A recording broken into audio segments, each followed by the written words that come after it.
जय श्री कृष्ण। सभी श्रोतागणों को स्वामी असीम का प्रणाम। दूसरे अध्याय का 16वां श्लोक इस प्रकार है। ना सतो विद्यते भावो ना भावो विद्यते सतः उभयोरपि दृष्टोऽन्तस्त्वनयोस्तत्त्वदर्शिभिः। एक बार फिर से सुनेंगे। ना सतो विद्यते भावो ना भावो विद्यते सतः उभयोरपि दृष्टोऽन्तस्त्वनयोस्तत्त्वदर्शिभिः। अर्थात भगवान कृष्ण अर्जुन से कह रहे हैं, अभी असत का तो भाव नहीं है, असत की तो सत्ता विद्यमान नहीं है और सत का अभाव विद्यमान नहीं है। तत्वदर्शी महापुरुषों ने इन दोनों ही का तत्व देखा है, अर्थात अनुभव किया है। मित्रों, इसके भाव को थोड़ा सा समझने का प्रयत्न करते हैं। यहाँ सबसे पहले हमें भाव शब्द का मतलब समझ लेना चाहिए, नहीं तो ये समझ में आने में थोड़ा भारी पड़ेगा।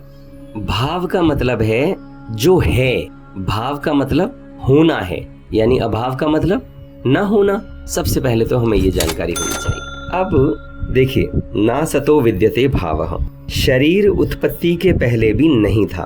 भगवान कृष्ण कह रहे हैं कि शरीर उत्पत्ति के पहले भी नहीं था, मरने के बाद भी नहीं रहेगा, और वर्तमान में भी अगर हम देखें तो प्रतिपल शरीर का अभाव हो रहा है, यानी प्रतिपल मृत्यु की तरफ हमारा शरीर जा रहा है।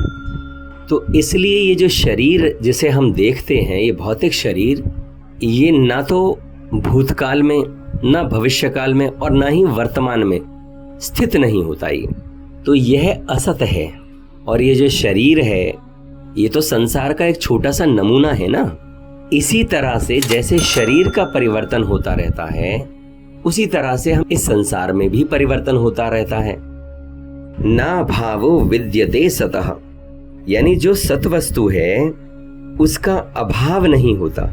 अर्थात जब देह उत्पन्न नहीं हुआ था तब भी आत्मा था, देह नष्ट होने पर भी आत्मा रहेगा, और वर्तमान में भी जब देह में लगातार, शरीर में लगातार परिवर्तन हो रहा है, तब भी आत्मा ज्यों का त्यों उसमें रहता है।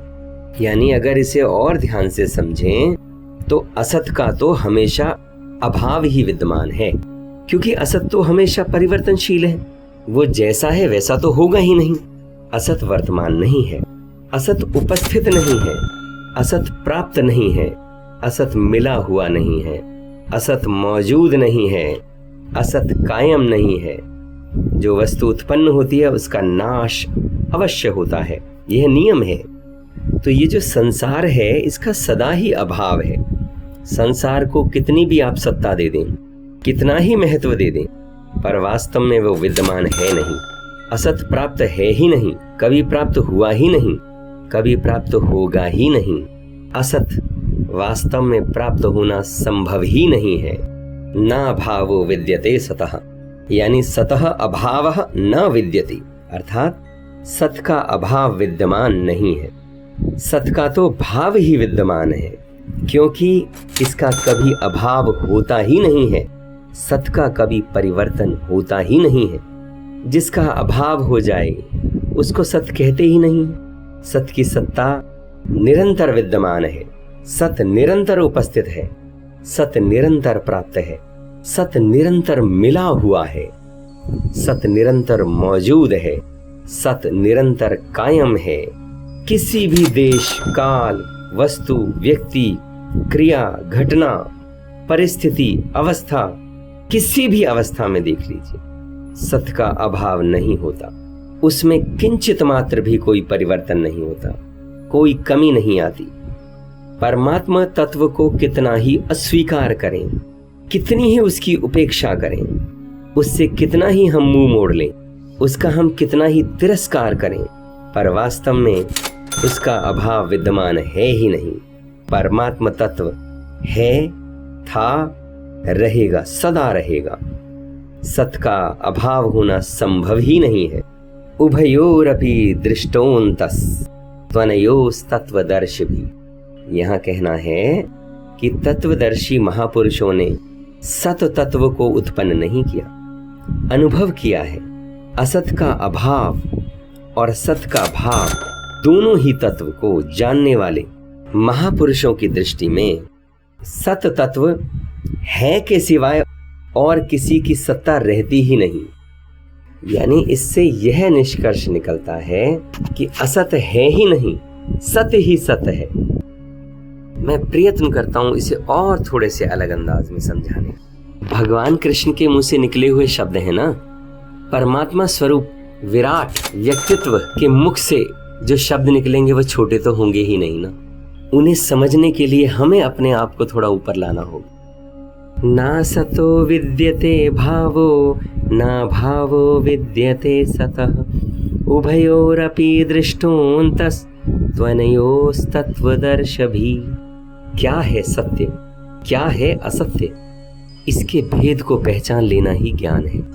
किसे कहें है और किसे कहें नहीं है, इन दोनों की भेद रेखा को खींच लेना ही जीवन की सबसे बड़ी उपलब्धि है। क्या है स्वप्न और क्या है यथार्थ, इसके अंतर को समझ लेना मुक्ति का मार्ग है। इसलिए भगवान कृष्ण अर्जुन से ये वचन कहते हैं, जो है और सदा है अर्जुन, जिसके न होने का कोई उपाय नहीं, जिसके न होने की कोई संभावना ही नहीं है, वही सत्य है, वही रियल है। वहीं दूसरी तरफ जो है लेकिन कभी नहीं था और कभी फिर नहीं हो सकता है, जिसके न हो जाने की संभावना है, वही असत है, वही अनरियल है। इन स्पष्ट शब्दों से आप सत और असत को पहले समझ लीजिए। साधारणतः हम असत या अनरियल उसे कहते हैं जो नहीं है, लेकिन जो नहीं है उसे तो असत कहने का कोई अर्थ नहीं है ना। जो नहीं है उसे तो कुछ भी कहने का कोई अर्थ नहीं है। जो नहीं है उसे इतना भी कहना कि वह नहीं है गलत है, क्योंकि हम है शब्द का प्रयोग कर रहे हैं। जो नहीं है उसके लिए नहीं है कहना भी गलत। जो नहीं है वो नहीं है, उसकी कोई बात ही अर्थहीन है। इसलिए असत का अर्थ नॉन एग्जिस्टेंट नहीं होता। असत का अर्थ होता है जो नहीं है फिर भी है, जो नहीं है फिर भी होने का भ्रम देता है, जो नहीं है फिर भी प्रतीत होता है कि है। इसे ऐसा समझें, रात हमने स्वप्न देखा तो क्या हम ये कह सकते हैं कि वो नहीं है? नहीं था तो फिर देखा कैसे? नहीं था तो स्वप्न भी हो सके यह संभव नहीं है। देखा है, जिया है, अरे भाई गुजरे हैं स्वप्न से, लेकिन सुबह उठकर कहते हैं स्वप्न था। यह सुबह उठकर जिसे स्वप्न कहते हैं उसे बिल्कुल नहीं, नॉन एग्जिस्टेंट नहीं कहा जा सकता। था तो जरूर, देखा है, गुजरे हैं उससे। सुबह बताते हैं कि रूह कांप गई थी, शरीर कांप गया था, रोए खड़े हो गए थे, नींद भी टूट गई, छाती धड़कने लगी थी। जाकर देखा कि स्वप्न था, लेकिन छाती धड़के जा रही है, हाथ पैर कपे जा रहे हैं। यदि वो स्वप्न बिल्कुल ही नहीं होता तो उसका कोई भी परिणाम नहीं हो सकता था। तो सपने में तो ऐसा मालूम होता है जो देख रहे हैं वो बिल्कुल है, लगता है पूरी तरह की है, लेकिन सुबह जागकर क्या पाते हैं हम कि नहीं है।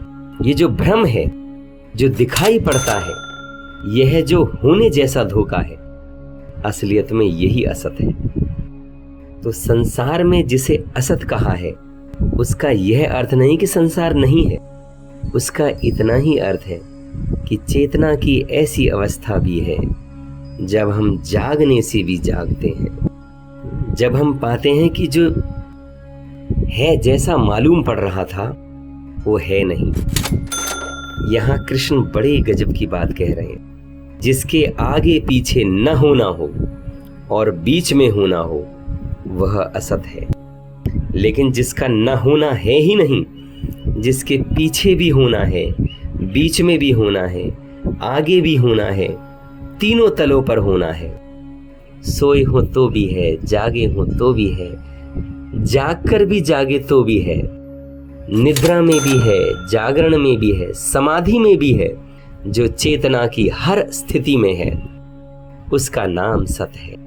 और ऐसा जो सत है वो सदा है, सनातन है, अनादि है, अनंत है। तो कृष्ण अर्जुन से यही कह रहे हैं कि अर्जुन तू कसकर देख, जो अतीत में नहीं था, जो भविष्य में नहीं होगा, उसके अभी होने के मोह में मत पड़। वह अभी भी वस्तुतः नहीं है। तू उस पर ध्यान दे जो पहले भी था, जो अभी भी है और आगे भी रहेगा। हो सकता है अर्जुन वो तुझे दिखाई भी ना पड़ रहा हो, लेकिन वही है। तू उसकी ही तलाश कर, तू उसकी ही खोज कर। जीवन में सत्य की खोज असत्य की परख से शुरू होती है। असत को पहचान लेना असत की भांति सत्य की खोज का आधार है। सत्य को खोजने का और कोई आधार भी नहीं है हमारे पास। हम कैसे खोजें कि सत्य क्या है, सत्य है क्या? हम ऐसे ही शुरू कर सकते हैं कि असत्य क्या है। सही मायने में तो जिसको हम असत कहते हैं मित्रों, उसका आधार भी सत्य है, क्योंकि वो जो असत भी है वो सत होकर ही हमें दिखाई पड़ता है। हम एक एग्जाम्पल से और समझते हैं। यूं समझिए कि हम नदी के किनारे खड़े हैं और हमारा प्रतिबिंब बनता है। ये तो निश्चित ही है कि जिसका जो प्रतिबिंब बन रहा है वो हम नहीं है, लेकिन वो प्रतिबिंब हमारे बिना भी तो नहीं है ना। निश्चित ही वो प्रतिबिंब हम नहीं है। पानी पर बनी केवल छवि है, लेकिन फिर भी वो प्रतिबिंब जहां से आ रहा है वहां सत है। असत सत की ही झलक है, क्षण भर को मिली हुई, क्षण भर को जो सत ने आकृति ली। लेकिन अगर हमने उस आकृति को जोर से पकड़ लिया तो हम असत को पकड़ लेते हैं। हाँ, अगर हमने उस आकृति में से उसको पहचान लिया जो निराकार है, निर्गुण है, उस क्षण भर की आकृति में झलका था बस, तो हम सत को पकड़ लेते। कृष्ण का यह सूत्र बहुत साफ समझ में आ जाएगा कि वे इतना जोर देकर क्यों कह रहे हैं कि अर्जुन, असत और सत के बीच की भेद रेखा को जो पहचान लेता है वो ज्ञान को उपलब्ध हो जाता है। जो क्षण के पार है, जो सदा है, वही सत है। इसकी भेद रेखा को जो पहचान लेता है, कृष्ण कहते हैं, वो ज्ञान को उपलब्ध हो जाता है। तत्वदर्शियों ने उसे ही जाना है। इस श्लोक में इतना ही, फिर मिलते हैं अगले श्लोक में। मैं स्वामी असीम आप सभी को प्रणाम करता हूं। मेरा प्रणाम स्वीकार करें। धन्यवाद।